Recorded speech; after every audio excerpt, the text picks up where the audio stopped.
આજરોજ દેશના ગૃહમંત્રી અમિત શાહ વડોદરાના લોકસભાના ઉમેદવાર ડોક્ટર હેમાંગ જોશીના પ્રચાર અર્થે આવી રહ્યા છે। આજરોજ દેશના ગૃહમંત્રી અમિત શાહ વડોદરાના લોકસભાના ઉમેદવાર ડોક્ટર હેમાંગ જોશીના પ્રચાર અર્થે આવી રહ્યા છે। પ્રતાપનગર રણમુક્તેશ્વર મંદિરથી માર્કેટ 4 રસ્તા સુધી રોડ શો યોજનાર છે। તે અંતર્ગત ગઈકાલે સાંજે પોલીસ તથા ભારતીય જનતા પાર્ટી દ્વારા રોડ શોનું રિહર્સલ કરવામાં આવ્યું હતું અને ક્યાંક કોઈ ચૂક ન રહે તેની ખાસ તકેદારી રાખવામાં આવી હતી। Reporter Rahul Rajput, YNN news, Vadodara. આવતીકાલે તારીખ 27મીએ માનનીય UHM સાહેબ અમિત શાહ સાહેબનો અહીંયા રોડ શોનું વડોદરા સિટીમાં આયોજન કરવામાં આવ્યું છે, જેમાં ઋણમુક્તેશ્વર મંદિર પાસેથી વિહાર સિનેમા પાસેથી રોડ શો ચાલુ થશે અને માંડવી થઈને પદ્માવતી શોપિંગ સેન્ટરથી અને ખંડેરાવ માર્કેટ આગળ પૂર્ણ થવાનો છે। પોલીસનો પ્રોપર બંદોબસ્ત લાગી ગયો છે, ડીપ પોઈન્ટ, તમામ ધાબા પોઈન્ટ, સાથે સાથે SRPની કંપની સાથે પોલીસનો ક્રાઇમની ટીમ સાથે બંદોબસ્ત લાગશે અને અત્યારે હાલમાં તમામ રિહર્સલ અને સુરક્ષા વ્યવસ્થાને ધ્યાનમાં રાખીને આખું રિહર્સલ પૂરું કરવામાં આવ્યું છે। 3 કિલોમીટરનો રૂટ છે। શું આયોજન કરવામાં આવ્યું?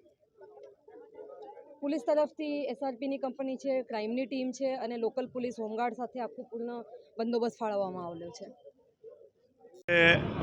વર્ષોથી પાર્ટીના જે બી લીડર આવ્યા હોય, અમિત શાહ સાહેબ હોય, નરેન્દ્રભાઈ પણ આ વિસ્તારમાં અહીંયાથી એમની ગૌરવ યાત્રામાં નીકળ્યા હતા 2002-03માં અને આ વિસ્તારે એમનું ભવ્ય સ્વાગત કર્યું છે। વડોદરા શહેરે ભવ્ય સ્વાગત કર્યું છે અને આખું વડોદરા અને એમાં પણ ભારતીય જનતા પાર્ટીના હજારો કાર્યકર્તાઓ આ સ્વાગતમાં ઉમટશે એ નક્કી છે। હમણાં જ અહીંના જે વિસ્તારના અમારા મિત્રો છે, દાખલા તરીકે દત્તનગર વિસ્તાર છે, તો દત્તનગર એટલે પાછળનો વિસ્તાર આવે છે, ત્યાં બધે જ મેસેજ પહોંચી ગયા છે।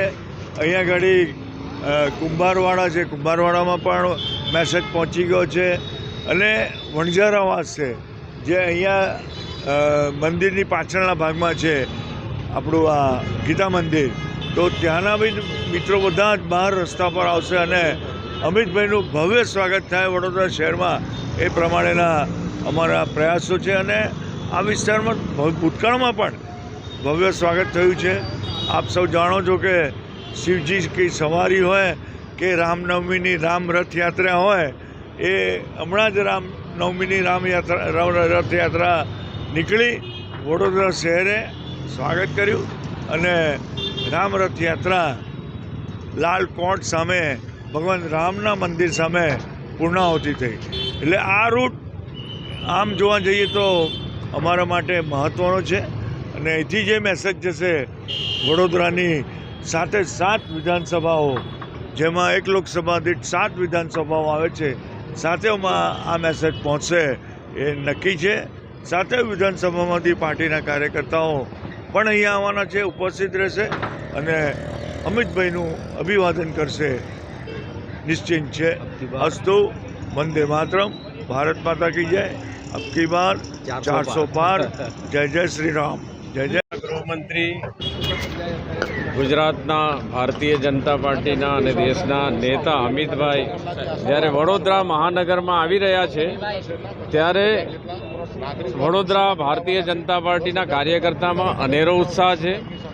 આ સીટ ભવ્યથી ભવ્ય વિજય સાથે ભારતીય જનતા પાર્ટી જીતવાની જ છે, પણ અમિતભાઈનો આ રોડ શો મને લાગે છે કે કાર્યકર્તામાં એક નવો ઉત્સાહ ભરશે અને એનો સીધો ફાયદો મતદાન વધુ થાય અને મતદાન વધુ થાય તો ભારતીય જનતા પાર્ટીની લીડ પણ વધે એ ઉદ્દેશથી સમગ્ર વડોદરા મહાનગરના લોકોને પણ અમારી અપીલ છે કે દેશના ગૃહમંત્રી જ્યારે વડોદરામાં પધારી રહ્યા હોય ત્યારે આ રોડ શોમાં એમનું પણ સ્વાગત કરવા બધા આવે એવું બધા માટે બધાનું સ્વાગત છે।